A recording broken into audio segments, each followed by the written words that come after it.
আয়োজন করার পরে আজকে একটি সভা অনুষ্ঠিত করেছি কিছু আলোচনা শোনার জন্য।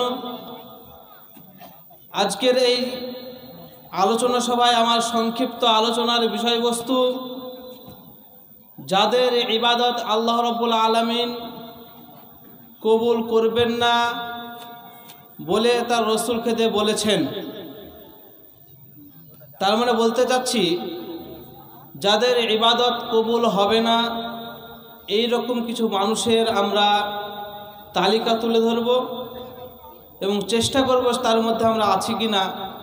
যদি না থাকে তাহলে মাশাআল্লাহ আলহামদুলিল্লাহ, যদি থাকি তা থেকে ফেরত আসার জন্য বা ফিরে আসার জন্য আহ্বান জানাবো। প্রথমত আপনাদেরকে যেটা বলতে চাচ্ছি, দুনিয়াতে মানুষ আছে দুই ধরনের। মানুষ মূলত ক ধরনের? দুই ধরনের। এক হচ্ছে আস্তিক, আর একটা কি বলেন তো, জানেন না? নাস্তিক। এক হচ্ছে আস্তিক আর একটা নাস্তিক। আস্তিক তথা যারা আল্লাহ রাব্বুল আলামিনের প্রতি ঈমান নিয়ে এসেছেন, তাই তো নাকি? আমরা কিছু শিখতে এসেছি তো না, আমরা অন্যান্য জেলার মতো বা অন্যান্য জায়গার মতো সভা করতে হয় তাই করতে এসেছি, কিছু শিখবো, তাই কি না? তাহলে আমরা শিখছি প্রথমত আস্তিক। আস্তিক কারা বলেন তো? যারা ঈমান নিয়ে এসেছে, তাই কি না? আর দ্বিতীয় হচ্ছে নাস্তিক, যারা বেঈমান, যারা আল্লাহতে বিশ্বাস করে না, তারা হচ্ছে নাস্তিক। অবশ্য আমরা আস্তিক বলে এখানে এসেছি, তাই তো নাকি? যেটা বলছিলাম, আস্তিক যারা, অর্থাৎ যারা ঈমানদার, তাদের জন্য আল্লাহ রাব্বুল আলামিন পুরস্কার রেখেছেন পরকালে জান্নাত, তাই তো নাকি? যারা আস্তিক তারা ইবাদতের মাধ্যমে, ইবাদত বন্দেগীর মাধ্যমে আল্লাহ রাব্বুল আলামিনকে খুশি করবেন। সেই হেতু মহান রব্বুল আলামিন আস্তিকদের জন্য অফুরন্ত আরামের আয়েশের জন্য জান্নাত তৈরি করে রেখেছেন। আমরা বিশ্বাস করি তো জান্নাত, তাই কি না? এবং জান্নাতের আশাধারী হয়ে আমরা যাবতীয় আমলে সালিহা করার চেষ্টা করি। পরন্তু দ্বিতীয়ত যারা নাস্তিক, যারা আল্লাহতে বিশ্বাস করে না, যারা আল্লাহর প্রতি ঈমান নিয়ে আসে না, তাদের জন্য অপেক্ষা করছে পরকালের দর্দনাক আযাব, অর্থাৎ জাহান্নাম। মূলত এই দুই শ্রেণীর লোক পৃথিবীতে আপনি পাবেন। এক হচ্ছে আস্তিক আর এক হচ্ছে নাস্তিক। আস্তিকের জন্য আল্লাহ রাব্বুল আলামিন প্রস্তুত করে রেখেছেন জান্নাত, তাদেরকে আরাম ও আয়েশ দেওয়ার জন্য। এমন জান্নাত, যে জান্নাতে এত সুখ শান্তি আছে, আল্লাহ রাসূল সাল্লাল্লাহু আলাইহি ওয়াসাল্লাম তথা আল্লাহ রাব্বুল আলামিন বলছেন, সেই জান্নাতের সুখ শান্তি এত সুখময় যেটা কোনো অন্তর কোনোদিন কল্পনা করতে পারবে না। সেই জান্নাত এত সুখময়, সেই জান্নাত এত শান্তিময়, সেই জান্নাত এত তৃপ্তিময়, সেই জান্নাতের সুখ শান্তি কোনোদিন কোনো চোখ এখনো পর্যন্ত দেখেনি। সেই জান্নাত এতটাই সুখময়, সেই জান্নাত এতটাই শান্তিময়, সেই জান্নাতের কোনো কিস্সা কাহিনী, সেই জান্নাতের বাস্তব জিনিস কোনো কান এখনো পর্যন্ত শুনেনি। এই রকম জান্নাত মূলত আল্লাহ রাব্বুল আলামিন প্রস্তুত করে রেখেছেন শুধুমাত্র আস্তিকদের জন্য, যারা আল্লাহ রাব্বুল আলামিনের প্রতি ঈমান নিয়ে আসে, যারা ফেরেশতা মণ্ডলীর প্রতি ঈমান নিয়ে আসে, যারা আল্লাহ রাসূল সাল্লাল্লাহু আলাইহি ওয়াসাল্লামের প্রতি ঈমান নিয়ে আসে, যারা আখিরাতের প্রতি ঈমান নিয়ে আসে, যারা ভাগ্যের ভালো মন্দের প্রতি ঈমান নিয়ে আসে, এই রকম ঈমানদার মানুষ, এই রকম আস্তিক ব্যক্তিদের জন্য আল্লাহ রাব্বুল আলামিন জান্নাত প্রস্তুত করে রেখেছেন। যে জান্নাতের তলদেশ দিয়ে নহর প্রবাহিত আছে, যে জান্নাতের সুখ স্বাচ্ছন্দ্যময় সম্পর্কে বলতে গিয়ে তিনি বলেছেন কোনো কান এখনো পর্যন্ত শুনেনি, কোনো চোখ এখনো পর্যন্ত দেখেনি, কোনো হৃদয় এখনো পর্যন্ত কল্পনা করেনি। অথচ আমরা জানতে পারি, আমাদের হৃদয় দ্বারা, আমাদের অন্তর দ্বারা অনেক কিছু কল্পনা করতে পারি, অনেক রকম কিছু ভাবতে পারি। 7 রাজার ধন সম্পর্কে আমরা ভাবতে পারি, আমরা অনেক কিছু আপনার ঘোড়ায় চড়ে উড়ে যাওয়ার মতো কিছু কল্প কাহিনী আমরা ভাবতে পারি। আল্লাহ রাসূল সাল্লাল্লাহু আলাইহি ওয়াসাল্লাম বলছেন তার থেকেও ভিন্ন। এই জান্নাত রেখেছেন মূলত আস্তিকদের জন্য, যারা বিশ্বাসী, যারা ঈমানদার। এরই বিপরীতে এক শ্রেণীর ব্যক্তি যারা নাস্তিক, তাদের জন্য উল্লেখযোগ্য জাহান্নাম রাখা আছে যারা আল্লাহতে বিশ্বাস করে না, যারা ফেরেশতা মণ্ডলীতে বিশ্বাস করে না তাদের জন্য। এরপরে রাসূলুল্লাহ সাল্লাল্লাহু আলাইহি সাল্লাম বলছেন যে জান্নাত এমন একটা জায়গা, জান্নাতের এক চৌকাঠ থেকে আরেকটা চৌকাঠের দূরত্ব বলতে গিয়ে তিনি বলছেন একজন ব্যক্তির 40 বছরের হাঁটার পথ যতটা দূরত্ব হবে, একজন ব্যক্তি 40 বছর যাবত হেঁটে যতটা পথ অতিক্রম করবে, আল্লাহ রাব্বুল আলামিন জান্নাতের এক চৌকাঠ থেকে আরেক চৌকাঠের দূরত্ব ততটা রেখেছেন। বলেন আলহামদুলিল্লাহ। এরপর আপনাকে আরো বলতে চাচ্ছি, আব্দুল্লাহ ইবনে মাসউদ রাদিয়াল্লাহু তাআলা আনহু বলছেন আমরা খাইবারের যুদ্ধ থেকে ফিরে আসছিলাম, এমত অবস্থায় যুদ্ধে বন্দিনী কিছু মহিলা ছিল। আল্লাহ রাসূল সাল্লাল্লাহু আলাইহি সাল্লাম লক্ষ্য করলেন এক মহিলার দিকে যে সেই মহিলার স্তন থেকে এমনভাবে দুধের জন্য যন্ত্রণায় কাতরাচ্ছেন, দুধ ঝরে পড়ছেন। আল্লাহ রাসূল সাল্লাল্লাহু আলাইহি সাল্লাম আমাদের দিকে লক্ষ্য করে বললেন, হে সাহাবাবর্গ, হে আমার সঙ্গী সাথী, তোমরা কি একটি বাচ্চা নিয়ে এসে এই মহিলাকে দিতে পারবে? কেন এই মহিলা তার দুধের তার স্তনের যন্ত্রণায় ছটফট করছে। সাহাবায়ে কেরামরা বললেন, আল্লাহ রাসূল সাল্লাল্লাহু আলাইহি সাল্লামের কথা শুনে আমরা একজন বাচ্চাকে নিয়ে এসে সেই মহিলাকে দিলাম। সেই মহিলাকে দেওয়ার পরে সেই মহিলা এত মায়া মমতা জড়িয়ে, এত মায়া মমতা দেখিয়ে, ভালোবাসা দেখিয়ে, আদর যত্ন দেখিয়ে তাকে দুধ পান করাতে লাগলো। এমত অবস্থায় আল্লাহ রাসূল সাল্লাল্লাহু আলাইহি সাল্লাম আমাদের দিকে লক্ষ্য করে বললেন, হে সাহাবীবর্গ, হে সঙ্গী সাথী, তোমরা শুনো, তোমরা এই মহিলার দিকে লক্ষ্য করো। এই মহিলা কি তার নিজের সন্তানকে জাহান্নামে অর্থাৎ তথা আগুনে ফেলতে চাইবে? এই মহিলা কি সে পছন্দ করবে যে তার নিজের কলিজার টুকরা, তার নিজের সন্তানকে আগুনের উপরে নিক্ষেপ করা? সাহাবায়ে কেরামরা বললেন, অসম্ভব, কখনোই হতে পারে না।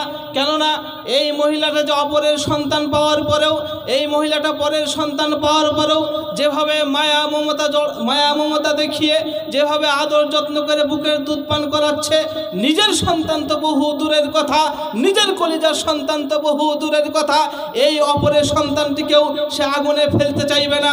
আল্লাহ রাসূল সাল্লাল্লাহু আলাইহি সাল্লাম তিনি বললেন, শোনো সাহাবাবর্গ, শোনো আমার সঙ্গী সাথী, আল্লাহ রাসূল সাল্লাল্লাহু আলাইহি সাল্লাম এইভাবে বলছেন, এই মহিলাটা নিজের সন্তানকে আগুনে নিক্ষেপ করতে যতটা না দ্বিধা করে, আগুনে নিক্ষেপ করে যতটা না কষ্ট পায়, আমার মহান রব্বুল আলামিন, আমার প্রতিপালক আল্লাহ রব্বুল আলামিন তার কোনো বান্দাকে জাহান্নামে দিতে তার থেকেও বেশি কষ্ট বোধ করেন। সুবহানাল্লাহ। আপনারা যেটা বলতে চাচ্ছি সেটা হচ্ছে, সত্যি আল্লাহ রাব্বুল আলামিন তিনি চান না যে মানুষ কেউ জাহান্নামী হোক। এরপর আপনাকে আরো বলি, আল্লাহ রাব্বুল আলামিন বলছেন তার রাসূলকে দিয়ে, শোনো মুহাম্মদ, যদি কোনো ব্যক্তি পাপ কাজ করে, কোনো ব্যক্তি যদি পাপ কাজ করার পরে আমার কাছে তওবা ইস্তেগফার করে, আমি সেই ব্যক্তির প্রতি ততটা খুশি হই, ওই ব্যক্তির থেকেও বেশি যে ব্যক্তি মরুভূমিতে গিয়েছে, মরুভূমিতে যাওয়ার পরে সে সেখানে বিশ্রাম নেওয়ার জন্য সে সেখানে বসেছে, চোখ বন্ধ হয়ে গেছে, এমত অবস্থায় তার বাহন, তার উট সেখান থেকে হারিয়ে গেছে, চোখ খুলে দেখছে তার বাহন নেই। ব্যক্তিটি নিরাশ হয়ে হতাশ হয়ে বসে আছে, থাকার পরে বলছে যে আমার হয়তো এখানেই মৃত্যু সুনিশ্চিত, কেন মরুভূমিতে রাস্তা সে চিনে না। এমত অবস্থায় তারপরে কিছুক্ষণ পর দেখছেন আবার তার বাহনটি সেই জায়গায় চলে এসেছে। লোকটি তখন খুশিতে আত্মহারা হয়ে বলছে, আল্লাহ তুমি আমার বান্দা, আমি তোমার রব। সে এত খুশি হয়েছে, এত খুশি হয়েছে যে সে কি বলছে সেটা তার হিতাহিত জ্ঞান নাই। এতটাই যে খুশি হয়েছে, যে সময় তার সুনিশ্চিত ছিল তার মৃত্যু, সে ভেবে নিয়েছিল যে আমার মৃত্যু সুনিশ্চিত, কেননা এই মরুভূমিতে আমার বাড়ি যাওয়ার মতো কোনো পথ নেই, এই মরুভূমি থেকে বেঁচে ফেরার আমার কোনো পথ নেই। এমত অবস্থায় যখন তার তার বাহনটাকে যখন সে ফেরত পেয়েছে, এতটাই খুশি হয়েছে, এতটাই খুশি হয়েছে, সে যানবাহনের লাগাম ধরার পরে বলছে, আল্লাহ তুমি আমার বান্দা, আমি তোমার রব। খুশিতে সে আত্মহারা হয়ে কি বলছে তার কোনো বিবেক নেই। আল্লাহ রাব্বুল আলামিন বলছেন, যখন কোনো বান্দা কোনো পাপ কাজ করার পরে, কোনো পাপ কাজ করার পরে তওবা করে, আমি তার চেয়ে অনেক অনেক অনেক বেশি গুণে খুশি হই। বলেন আলহামদুলিল্লাহ। মূলত আপনাকে যেটা জানাতে চাচ্ছি, আপনাকে যেটা বলতে চাচ্ছি, যে আল্লাহ রাব্বুল আলামিন তথা আমাদের সৃষ্টিকর্তা মহান রাব্বুল আলামিন তিনি চান না তার কোনো বান্দাকে জাহান্নামে দিতে, তিনি চান না তার কোনো বান্দাকে জাহান্নামে নিক্ষেপ করাতে। এরপরে আমরা আরও প্রমাণ পাই যখন জাহান্নাম পূর্ণ হয়ে যাবে, জাহান্নামে যখন সব কিছু দেওয়া হয়ে যাবে, জাহান্নাম তারপরেও ফাঁকা থেকে যাবে, খালি থেকে যাবে। জাহান্নাম তখন আল্লাহ রাব্বুল আলামিনকে বলবে, ইয়া রাব্বুল আলামিন, আপনি তো বলেছিলেন আমার পেট পূর্ণ করবেন, আপনি তো বলেছিলেন আমার পেট ভর্তি করাবেন, আজকে তো আমার পেট এখনো পর্যন্ত খালি আছে। আল্লাহ রাব্বুল আলামিন তখন তার পা সেই জাহান্নামে ভরে দেবেন। যখন জাহান্নাম আঁটোসাঁটো হয়ে যাবে এবং বলতে থাকবে কত কত, যথেষ্ট হয়েছে। অপরন্তু আপনি লক্ষ্য করুন, আল্লাহ রাব্বুল আলামিন যখন জান্নাতীদেরকে সমস্ত জান্নাতে ভরে দিবেন, জান্নাতে তাদেরকে আশ্রয় দিবেন, তখন জান্নাতও ফাঁকা থেকে যাবে।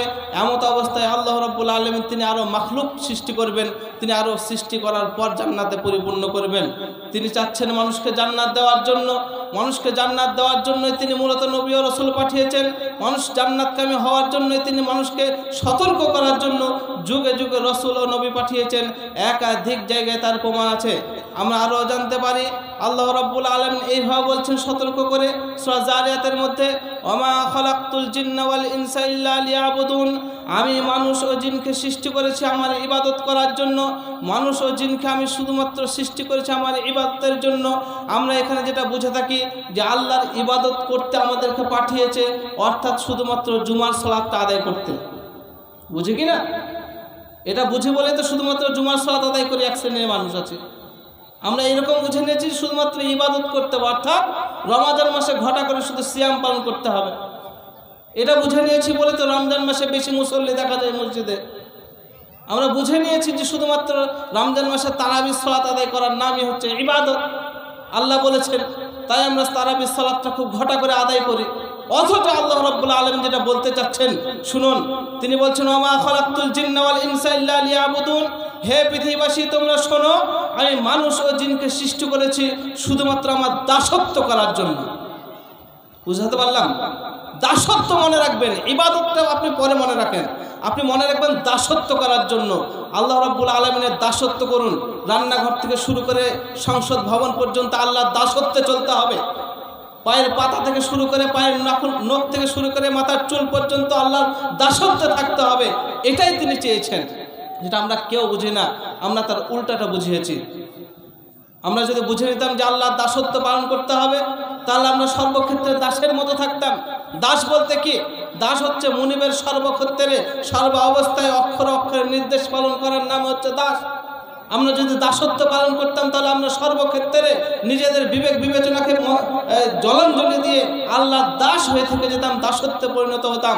আমরা নিজেদেরকে দাসত্বে পরিণত করতে পারিনি, যার কারণে ইবাদত বন্দেগীতে আমাদের মাশগুল দেখতে পাওয়া যায় না।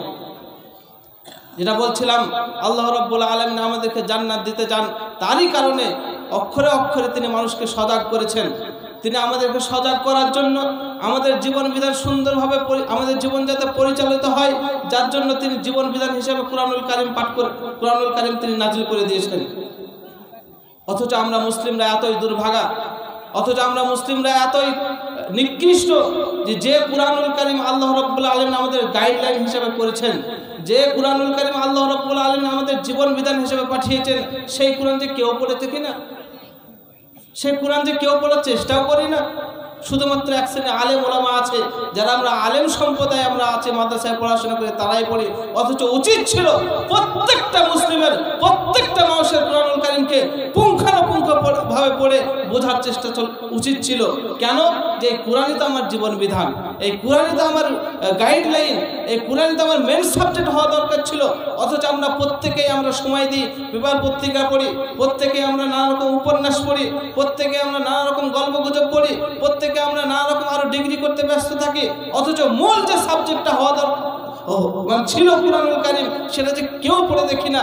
এখনো পর্যন্ত এখানে যদি 70-90টা থাকে, আলেম ওলামা বাদ দিয়ে কেউ বলতে পারবে না যে গোটা কুরআনটা আমি সুন্দরভাবে তাফসীর সহকারে অর্থ সহকারে বুঝে পড়েছি। অথচ উচিত ছিল এটা পড়া। অথচ আল্লাহ ঠেকা বাঁধেনি, ঠেকা বেঁধেছে আল্লাহ আমাকে আমার জীবন বিধান হিসেবে কুরআনুল কারীম পাঠিয়েছেন। আমি কিভাবে চলাফেরা করবে সেটা জানবো কুরআনুল কারীম থেকে। কিন্তু তিনি দয়া করে, তিনি এমন একজন দয়াশীল, তিনি আমাদের পরম করুণাময়, তিনি তিনি আমার পরম বন্ধু, যার কারণে তোমার জীবন বিধান তুমি পড়বে ঠিকই আছে, কিন্তু আমি দয়া করে বলছি সেই কুরআনুল কারীম পড়তে গিয়ে প্রত্যেক হরফ প্রতি 10 নেকি করে দেবো। বলেন আলহামদুলিল্লাহ। এটা আমাদের জীবন বিধান। আমি কিভাবে দুনিয়াতে চলাফেরা করবো, কোরআনটাকে আমাকে পড়তে হবে, পড়ার পর আমাকে জীবন পরিচালনা করতে হবে। কিন্তু আল্লাহর দয়া, আল্লাহর বড় রহম, আল্লাহর বড় ফাজল যে তিনি এই কোরআন পড়াতে প্রত্যেকটা অক্ষর প্রতি 10 নেকি করে দিয়েছেন।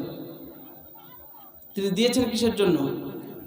আমাদেরই তো দরকার কোরআনটা পড়ার। আমি কিভাবে চলাফেরা করব, কিভাবে আমার জীবনকে অতিবাহিত করব, কিন্তু তিনি দয়া করে, তিনি অনুগ্রহ করে এই কুরআনুল কারীম পড়ার পিছনে তিনি 10টি করে নেকি প্রতি হরফ পিছু দিয়েছেন। যেটা বলতে চাচ্ছিলাম যে আল্লাহ রাব্বুল আলামিন তিনি চান না যে কোনো মানুষ জাহান্নামী হোক। এরপরেও তিনি কিছু ইবাদত রেখেছেন, যে ইবাদতগুলো পালন করার পরে মানুষ তথা আমরা জান্নাতমুখী হতে পারি, মানুষ তথা আমরা জান্নাতের আশা করতে পারি সেই ইবাদত করে। আজকে আপনাদের সামনে যেটা আলোচনা করতে চাচ্ছিলাম, ইবাদতের মূল শর্ত 3টি আছে, আনুষঙ্গিক শর্ত থাকার পরে মূল শর্ত 3টি। প্রথম হচ্ছে ঈমান থাকতে হবে। ইবাদত করার প্রথমে ইবাদত করতে গিয়ে মূল যে 3টি শর্ত ছাড়া ইবাদত কবুল হবে না, তার মধ্যে প্রথম শর্ত আপনি বলেন ঈমান থাকতে হবে। ঈমান কি জিনিস সেটাই আমরা বুঝি না। ঈমান কি জিনিস সেটাই আমরা বুঝি না। ঈমান মানে বিশ্বাস, ঈমান মানে বিশ্বাস। যেমন আমরা বলতে থাকি, আমরা বলি আমানতু বিল্লাহি ওয়া মালাইকাতিহি ওয়া কুতুবিহি ওয়া রুসুলিহি ওয়াল ইয়াউমিল আখির ওয়াল কদরি খাইরিহি ওয়া শাররিহি মিনাল্লাহি তাআলা ওয়াল বা'সি বা'দাল মাউত। আমরা ঈমান নিয়ে আসছি আল্লাহর প্রতি, আল্লাহকে বিশ্বাস করি, মুহাম্মদ সাল্লাল্লাহু আলাইহি ওয়াসাল্লামকে রাসূল হিসেবে মেনে নিচ্ছি, ফেরেশতাদেরকে আমরা মানে স্বীকারোক্তি দিচ্ছি, ফেরেশতাদের প্রতি ঈমান নিয়ে আসছি, মালাইকার প্রতি ঈমান নিয়ে আসছি, আখিরাতের প্রতি ঈমান নিয়ে আসছি, সমস্ত কিছুর প্রতি বিশ্বাস, ঈমান, এটাকেই বলা হয় ঈমান। এরপর আপনাকে একটু বোঝাই, ঈমান মানে বিশ্বাস। বিশ্বাসটা কি মতো থাকতে হবে আপনাদেরকে একটু সহজ করার জন্য বলছি যে বিষ খেলে মানুষ মারা যায়, এটা সবারই ধ্যান ধারণা আছে, আছে তো নাকি? বিষ খেলে মানুষ মারা যায়, এর প্রতি মানুষের বিশ্বাস আছে তো? বিষের প্রতি মানুষের এতটাই ঈমান পাকা, বিষের প্রতি মানুষের এতটাই ঈমান পাকা, কেউ কোনদিন পরীক্ষা করার প্রয়োজন মনে করেনি। করেছি? বিষ খেলে মানুষ মারা যায় শুনেছি, তারপর পরীক্ষা করে দেখি তো নিজে খেয়ে। কোনদিন করেছি? কোনদিন করেছেন নিজে কোনো সন্তানকে যে খাইয়ে দিই? অথচ আমরা দেখতে পাই অনেক মানুষ বিষ খাওয়ার পরেও তাদেরকে যথাযথ সময়ে মেডিকেলে নিয়ে গেলে তারা সুস্থ হয়ে যায়, যায় কি না? যাই তো। এরপরে আমরা কোনদিন পরীক্ষা করেছি যে একটু বিষ খেয়ে দেখি তো যে সত্যি মারা যাচ্ছে কিনা? আমার ছেলেকে খাইয়ে দেখি বা আমার স্ত্রীকে খাইয়ে দেখি বিষটা যে মারা যাচ্ছে কিনা। আমাদের সেটা প্রয়োজন নাই, সেটা পরীক্ষা করার আমাদের প্রয়োজন হয়নি। কেন? বিষের প্রতি এতটাই আপনার পাকাপোক্ত ঈমান আছে, বিষের প্রতি এতটাই আপনার ঈমান আছে, সেটা আর পরীক্ষা করার প্রয়োজন মনে করেন না। যেটা খেলেই মারা যাব, নির্ঘাত মারা যাব, নিশ্চিত মারা যাব, এটা আর পরীক্ষা করার কোনো প্রয়োজন নাই। এই বিষের প্রতি যতটা আপনার ঈমান আছে, বিষের প্রতি আপনার যত পাকা ঈমান আছে, অনুরূপ ঈমান থাকতে হবে আল্লাহর প্রতি, অনুরূপ ঈমান থাকতে হবে মুহাম্মদ সাল্লাল্লাহু আলাইহি ওয়াসাল্লামের প্রতি, অনুরূপ ঈমান থাকতে হবে ফেরেশতার প্রতি, অনুরূপ ঈমান থাকতে হবে আপনার আখিরাতের প্রতি, অনুরূপ ঈমান থাকতে হবে ভাগ্যের ভালো মন্দের প্রতি। এই ঈমানের নামই হচ্ছে ঈমান। বোঝাতে পারলাম? যেমন ভাবে আপনার বিষের প্রতি ঈমান আছে, সেটা পর্যবেক্ষণ করার, পরীক্ষা করার জিন্দেগিতে কোনোদিন আপনি প্রয়োজন মনে করেননি, নিজে খেয়েও দেখেননি, কাউকে খাইয়েও দেখেননি। কেন? আপনার এর প্রতি বিশ্বাস আছে যে খেলে মারা যাবে, এই পরীক্ষা করার প্রয়োজন নেই। অনুরূপ বিশ্বাস থাকতে হবে আল্লাহ রাব্বুল আলামিনের প্রতি। এরই নাম হচ্ছে ঈমান। ইবাদত কবুলের প্রথম শর্ত হচ্ছে ঈমান, ঈমান থাকতে হবে। 2 নম্বর শর্ত হচ্ছে মুহাম্মদ সাল্লাল্লাহু আলাইহি সাল্লামের তরিকা অনুযায়ী হতে হবে। মন মতো ইবাদত করলে সেই ইবাদত কবুল হবে না। আপনারা সেটা হাড়ে হাড়ে জানেন। মসজিদে ঢোকার সময় আমরা দোয়া পড়ি, আল্লাহুম্মা ইফতাহ লি আবওয়াবা রাহমাতিকা। এই দোয়া পড়লে নেকি হবে ঠিকই, কিন্তু কত নেকি হবে কেউ বলতে পারবে না। এখানে যদি আমরা যুক্তি খাটিয়ে বলি যে আল্লাহ রাব্বুল আলামিন বলেছেন কোরআনের প্রত্যেকটা হরফ প্রতি 10 নেকি পাওয়া যাবে, অতএব আজকে থেকে আল্লাহুম্মা ইফতাহ লি আবওয়াবা রাহমাতিকা না পড়ে আজকে মসজিদে ঢোকার সময় পড়ব বিসমিল্লাহির রহমানির রহিম, তাহলে কি হবে? কি বলেন, হবে? কেন হবে না? অথচ বিসমিল্লাহির রহমানির রহিম বলে নগদ আমি প্রায় 150 থেকে 200 নেকি পাবো কি না? অক্ষর প্রতি যদি 10 নেকি করে হয়, 15-16টা যদি অক্ষর থাকে, তাহলে নগদ 150-200 নেকি পাচ্ছি। আপনি বলবেন হবে না, কেন? এটা মুহাম্মদ সাল্লাল্লাহু আলাইহি ওয়াসাল্লামের তরিকা নয়, তাই তো নাকি? বোঝাতে পারছি না? এখানে ঠিক আছে কিন্তু অন্য জায়গায় ঠিক থাকে না, তাই তো নাকি? এখানে বুঝতে পারছেন কিন্তু অন্য জায়গায় বুঝতে পারেন না। যেটা বলছিলাম যে ইবাদত কবুলের দ্বিতীয় শর্ত হচ্ছে মুহাম্মদ সাল্লাল্লাহু আলাইহি সাল্লামের তরিকা হতে হবে, মুহাম্মদ সাল্লাল্লাহু আলাইহি সাল্লামের পথ ও পদ্ধতি হতে হবে, মুহাম্মদ সাল্লাল্লাহু আলাইহি সাল্লামের হাদিস অনুসারে হতে হবে। হাদিস কি? হাদিস কি বলেন তো? আমরা হাদিস বলতে মনে করি যে মুহাম্মদ সাল্লাল্লাহু আলাইহি সাল্লাম যেটা বলেছে সেটা হাদিস, মানলেও হবে না মানলেও হবে। একের পর এক আসছে, মূল পয়েন্ট এখনো আছে, একের পর এক চলে আসছে। মুহাম্মদ সাল্লাল্লাহু আলাইহি ওয়াসাল্লাম হাদিস বলতে আমরা মনে করি হাদিস হাদিসেই আছে, সেটাই তো, তাই কিনা? আজকে আপনি দেখবেন অহরহ ওয়াজ মাহফিল হচ্ছে, প্রায় জায়গাতেই জালসা ওয়াজ মাহফিল হচ্ছে, কিন্তু সেখানে হাদিস বলার কোনো আলেম খুঁজে পাবেন না, কয়েকটা ছাড়া। কিসসা কাহিনী বলতেই ব্যস্ত। অথচ হাদিস কি? হাদিস এমন একটা ওহী যেটা আপনারা অনেকেই শুনে আছেন। আল্লাহ রাসূল সাল্লাল্লাহু আলাইহি সাল্লাম তিনি বলছেন যে হাদিস মানতে তোমরা বাধ্য। কেন? এই হাদিস, এই যে ওহী, সেটা আল্লাহ রাব্বুল আলামিন সূরা নাজমের মধ্যে ওমা ইয়ানতিকু আনিল হাওয়া ইন হুয়া ইল্লা ওয়াহয়ু ইউহা, মুহাম্মদ সাল্লাল্লাহু আলাইহি ওয়াসাল্লাম তোমাদেরকে কোনো কথাই বলে না, শুধুমাত্র অতটুকুই বলে যতটুকু ওহী করা হয়। তাহলে মুহাম্মদ সাল্লাল্লাহু আলাইহি ওয়াসাল্লাম নিজে থেকে কোনো কথা বলেন না, শুধুমাত্র ওহী যতটুকু করা হয় ততটুকুই বলেন বা ততটুকুই তিনি মানুষকে করতে বলেন। তাহলে তার কথা মানতে হবে কিনা? এরপরে আমরা আরো দেখি সূরা হাশরের মধ্যে তিনি বলছেন মা আতাকুমুর রাসূলু ফাখুযুহু ওয়া মা নাহাকুম আনহু ফান্তাহু, হে পৃথিবীবাসী তোমরা শোনো, হে পৃথিবীর মানুষ সকল তোমরা শোনো, তোমাদেরকে তোমাদের রাসূল যেটা দেয় সেটা গ্রহণ করো, তোমাদেরকে তোমাদের রাসূল যেটা করতে বলে সেটা করো, তোমাদেরকে তোমাদের রাসূল যেটা করতে বলে সেই কাজটা করো, এবং অনাহাকুম আনহু ফান্তাহু, এবং তোমাদেরকে তোমাদের রাসূল যেটা নিষেধ করে সেটা বর্জন করো। এত কঠিন কেন তিনি বললেন? রাসূলের কি এমন আছে, ভূমিকা আছে যে মুহাম্মদ সাল্লাল্লাহু আলাইহি ওয়াসাল্লাম যেটা করতে বলবেন সেটা করতে হবে, যেটা তিনি নিষেধ করবেন সেটা করতে হবে? কেন? চলুন আমরা সূরা হাক্কার মধ্যে যাই। আল্লাহ রাব্বুল আলামিন বলছেন কেন মানতে হবে। তানজিলুম মির রাব্বিল আলামিন ওয়ালাউ তাকাওয়ালা আলাইনা বা'দাল আকাবিল লা আখাযনা মিনহু বিল ইয়ামিন। মুহাম্মদ সাল্লাল্লাহু আলাইহি ওয়াসাল্লামের কথা অক্ষরে অক্ষরে মেনে নিতে হবে, মেনে নিতে তোমরা বাধ্য, যার মধ্যে কোনো এও করা যাবে না, যার মধ্যে কোনো টুটা করা যাবে না। কেন? তানজিলুম মির রাব্বিল আলামিন ওয়ালাউ তাকাওয়ালা আলাইনা বা'দাল আকাবিল লা আখাযনা মিনহু বিল ইয়ামিন। মুহাম্মদ সাল্লাল্লাহু আলাইহি ওয়াসাল্লামকে যে কথাটা আমি বলতে বলেছি, মুহাম্মদ সাল্লাল্লাহু আলাইহি ওয়াসাল্লামকে যে বাণীটা তোমাদের সামনে পৌঁছে দিতে বলেছি, এই বাণী পৌঁছাতে গিয়ে, এই কথা পৌঁছাতে গিয়ে মুহাম্মদ সাল্লাল্লাহু আলাইহি ওয়াসাল্লাম যদি নিজে থেকে কোনো কথা বলতো লা আখাযনা মিনহু বিল ইয়ামিন, তাহলে তাকে আমি ডান হাত দিয়ে শক্তভাবে ধরতাম। মানে কি বুঝলেন?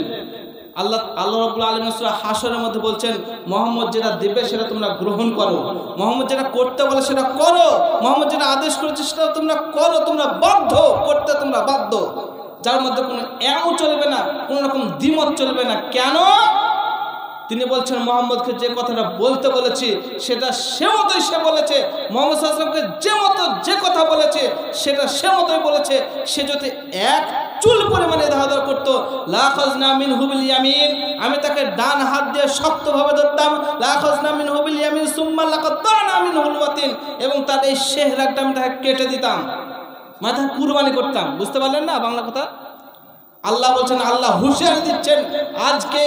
আজকে কোরআন খুলে দেখবেন 28 নম্বর পারার ও 29 নম্বর পারা সূরা হাক্কার শেষের দিকে আছে।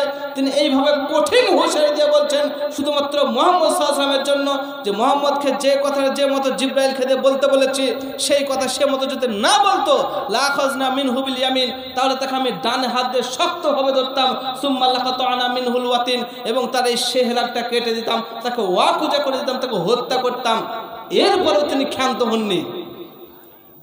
ফামা মিনকুম মিন আহাদিন আনহু হাজিজিন, আর তোমাদের কেউ তাকে বাঁচাতে পারত না।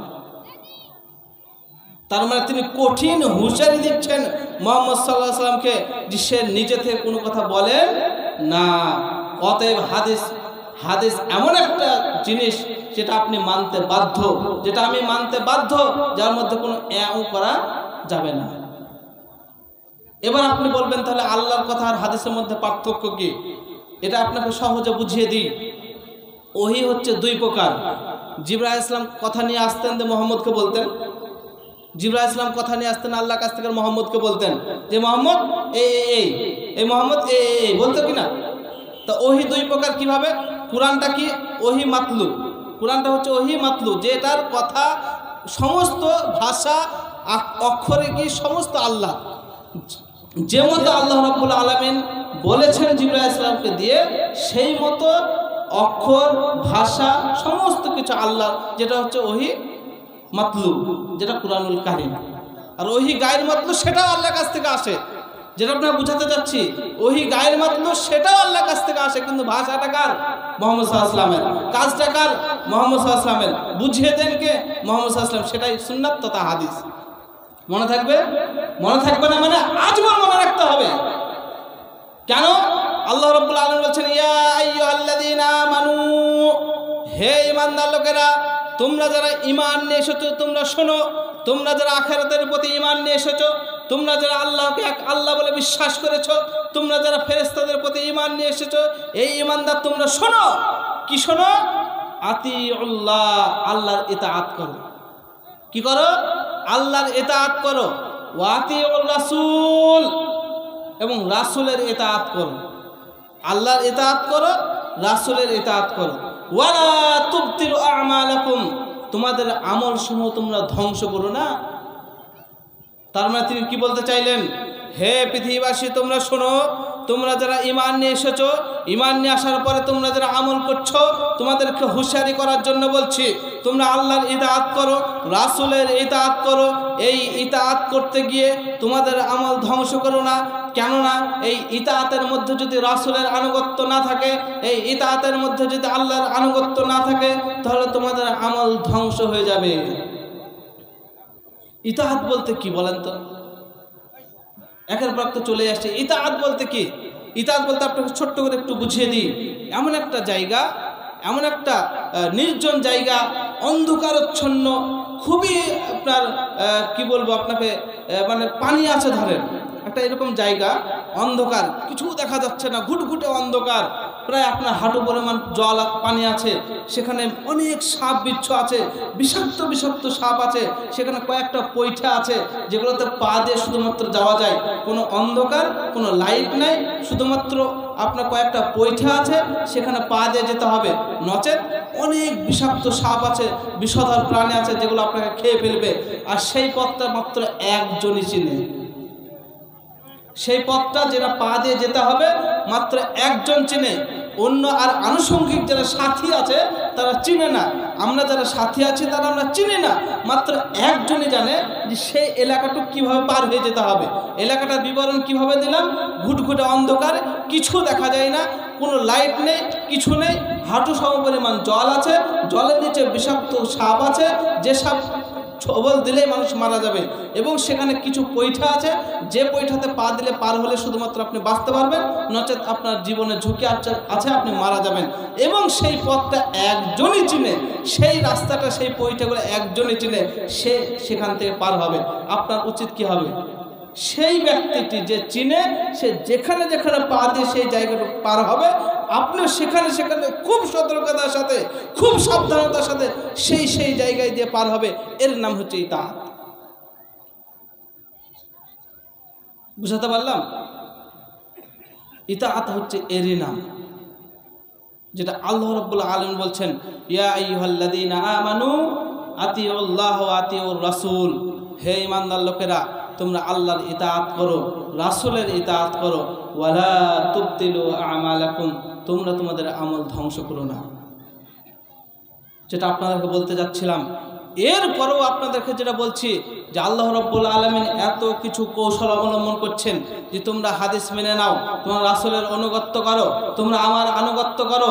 এবং তিনি জাহান্নামকে তিনি পা দিয়ে ঠেকাচ্ছেন, জান্নাতকে তিনি আরো মাখলুক সৃষ্টি করে জান্নাত পরিপূর্ণ করছেন। আল্লাহ রাব্বুল আলামিন বলছেন, কোনো ব্যক্তি যদি পাপ কাজ করে আর সে যদি ক্ষমা চায়, আমি তার চেয়েও বেশি খুশি হই। যেমন হবে মরুভূমিতে একজন বাহন হারিয়ে যাওয়ার পরে ফিরে পায়, তার চেয়ে অনেক বেশি খুশি হই। আল্লাহ রাব্বুল আলামিন তিনি তথা আরো রাসূলকে দিয়ে হুঁশিয়ারি করাচ্ছেন, তোমরা এই কাজ করো না, তাহলে তোমরা জাহান্নামে হবে, তোমরা এই কাজ করো, তোমরা জান্নাতে হবে। মূলত তিনি আমাদেরকে জান্নাত দিতে চান। পৃথিবীতে আপনারা যেটা আজকে মনে রাখবেন, যে আপনার সব থেকে যদি কেউ ঘনিষ্ঠ বন্ধু থাকে, সব থেকে যদি আপনার জানার কোনো বন্ধু থাকে, সে হচ্ছে আল্লাহ। আল্লাহ আপনাকে যতটা ভালোবাসে পৃথিবীর কেউ ভালোবাসে না। আল্লাহ আপনাকে যতটা ভালোবাসে পৃথিবীর কেউ ভালোবাসে না, এটা আপনি মনে রাখবেন।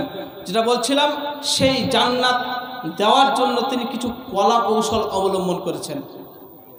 জান্নাত তো খামাখা কাউকে দিবেন না, তিনি কিছু কলা কৌশল অবলম্বন করেছেন যে তোমরা এই ইবাদত করো তাহলে তোমাদের জন্য জান্নাত অপেক্ষা করবে, তোমরা এই ইবাদত করো তাহলে তোমাদের জন্য জান্নাত প্রস্তুত করে রাখা হবে। যেমন তিনি বলছেন ফরজ সালাতের পরে আল্লাহ সাল্লাল্লাহু আলাইহি ওয়াসাল্লাম কি বলছেন, তোমরা ফরজ সালাতের পরে যদি আয়াতুল কুরসি পাঠ করো, আল্লাহু লা ইলাহা ইল্লা হুয়াল হাইয়ুল কাইয়্যুম, এই যে আয়াতুল কুরসি এটা যদি পাঠ করো তাহলে তোমরা মনে রাখো জান্নাত চলে গেছো। কি তোমরা জান্নাত চলে গেছো? জান্নাত এখন যাওনি কেন? মরণে তাই যাওনি। তিনি কিছু কিছু আমল রেখেছেন যে তোমরা জান্নাত চলে গেছো, মানে জান্নাত যাওয়ানোর জন্যই তিনি করছেন। এরপরও আজকের যে মূল বক্তব্যের দিকে ফিরে আসে, আল্লাহ রাব্বুল আলামিন এত কিছু করার পরেও, ইবাদত বান্দি করার পরেও এমন কিছু হতভাগা আছে, এমন কিছু কপাল পোড়া আছে, এমন কিছু দুর্ভাগা ব্যক্তি আছে যাদের ইবাদত আল্লাহ কবুল করেন না। ইবাদতের মূল শর্ত কটা বলেছিলাম? বলেন কটা বলেছিলাম? জি, তিনটে বলেছিলাম। কি? এক নম্বর বলেছিলাম ঈমান থাকতে হবে, ঈমান নিয়ে আসতে হবে। দুই নম্বর কি বলেছিলাম? রাসূলুল্লাহ সাল্লাল্লাহু আলাইহি ওয়াসাল্লামের তরিকা হতে হবে। তিন নম্বর কি বলেছিলাম? তিন নম্বরটা বলা হয়নি। তিন নম্বর হচ্ছে ইখলাস থাকতে হবে, শুধুমাত্র কেবলমাত্র আল্লাহকে খুশি করার জন্যই ইবাদত করছে এটা হতে হবে, তাহলে ইবাদত কবুল হবে। বোঝাতে পারলাম না মনে হয়? সালাত আদায় করছেন, সালাত আদায়ের পূর্ব শর্ত হচ্ছে ঈমান থাকতে হবে। দ্বিতীয় শর্ত হচ্ছে, প্রথম শর্ত ঈমান, দ্বিতীয় শর্ত রাসূলের তরিকা, তৃতীয় শর্ত হচ্ছে আল্লাহকে খুশি করার জন্যই, একমাত্র আল্লাহর জন্যই ইবাদত হতে হবে, তবে ইবাদত কবুল হবে।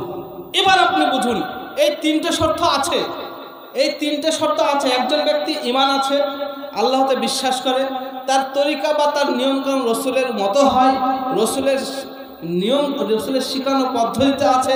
তিন নম্বর হচ্ছে একমাত্র আল্লাহকে খুশি করার জন্যই সে করে। তিনটে শর্ত মজুদ আছে। এরপরেও কিছু কপাল পোড়ার ব্যক্তি আছে, এরপরেও কিছু হতভাগা ব্যক্তি আছে, এরপরেও কিছু নাদান ব্যক্তি আছে যাদের ইবাদত আল্লাহ কবুল করবেন না।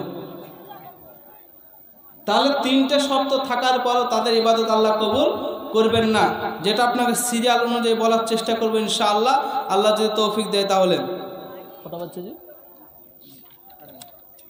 কটা বলতে শেষ করতে হবে?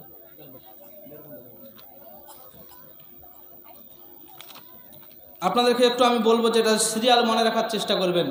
কয়েকটা বলবো, যেমন আমরা কি বলি বলেন তো, কিছু ধরেন লিস্ট বেরিয়েছে বা নাম বেরিয়েছে, ভালো ভালো লিস্ট বেরিয়েছে, ধরেন চাকরির লিস্ট বেরিয়েছে, কয়েক লাখ ছেলে পরীক্ষা দিয়েছে, কিছু মেরিট লিস্ট বের হয়েছে চাকরির জন্য। তো কী করি আমরা, যে আমার নামটা আছে কিনা, যদি থাকে তাহলে কপাল খুলে গেল, তাই তো নাকি?